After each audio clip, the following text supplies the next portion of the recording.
دوی ماهی است که قرآن کریم در مدت چند سال نازل شد. در قرآن کریم در سوره بقره اولین داستان از کدام پیغمبر شروع شده؟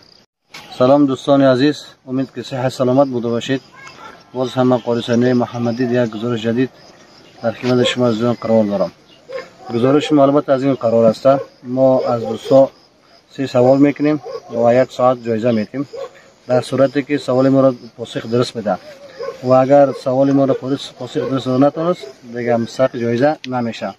و در کنار ما یک دوست قرار داره و دوست میخوایم به شما معرفی کنیم و سوالش رو میگیم. سلام علیکم. و علیکم السلام. خوب انشاءالله سلامت بخیر هستین؟ بخیر باشید. اسم مبارک شما؟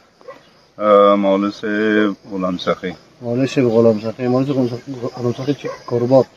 کاروبار ما می است که امامتی است در مسجد. مولوی قسمی که پیشتر تذکر کردیم ما برنامه ما از این قرار است که ما 3 سوال میکنیم و 1 جایزه میتیم و اگر شما توانستین سوال ما را پاسخش درست بدین دیگه شما مستحق جایزه میشین. ان شاء الله ماده هستین. بله.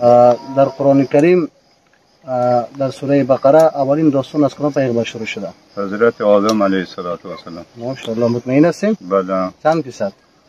100%. ماشاءالله. سوال اول مولوی درست پاسخ دادن. میاییم به طرف سوال دوم. ان شاء الله ماده هستیم. بله. سوال دوم ما است که قرآن کریم در مدت چند سال نازل شد؟ 23 ساله. 23 در مدت 23 سال نازل شد. مطمئن هستین؟ چند درصد؟ 100%. بیخی؟ بسیار خوب. ماشاءالله. بسیار سوال هم سریع و خاموش و عالی هستین دیگه. مسلکتون هم هست. و با آخر سوال آخری میگیم ان شاء الله. پیغمبر صلی الله علیه و سلم در سن چند سالگی به پیغمبری مبعوث شد؟ با 40 سالگی. دقیقاً مطمئن هستین؟ مطمئن است. چند درصد؟ 100. ماشاءالله. ماشاءالله مولوی برنده شدن. دیگه ما جوایز خود برش اعلام میکنیم. ماشاءالله مولوی تبریک باشه، شما مستحق سال شدین. دیگه بازم تبریک باشه. زنده باشید. بخیر باشید. سلام علیکم و رحمت الله. علیکم سلام و رحمت الله. شما خوب هستید؟ سلام بخیر هستین؟ سلامت باشید. اسم مبارک شما؟ محمد حسین است. محمد حسین جان. محمد حسین جان رفیق ما برنامه داریم که 3 سوال میکنیم و 500 افغانی جایزه میتیم.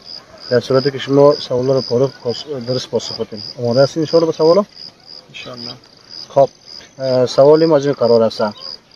در قرآن کریم در سوره بقره اولین داستان از کدام پیغمبر شروع شده؟ حضرت آدم علیه السلام. مطمئن هستین؟ بله. چند درصد؟ 100%. ماشاءالله. ماشاءالله. سوال اول درست پاسخ دادین. خب آماده پاسخ دوم هست ان شاء الله. قرآن کریم در مدت چند سال نازل شد؟ طوری 23 سال. 23 سال. چند درصد مطمئن هستین؟ 100%. ماشاءالله.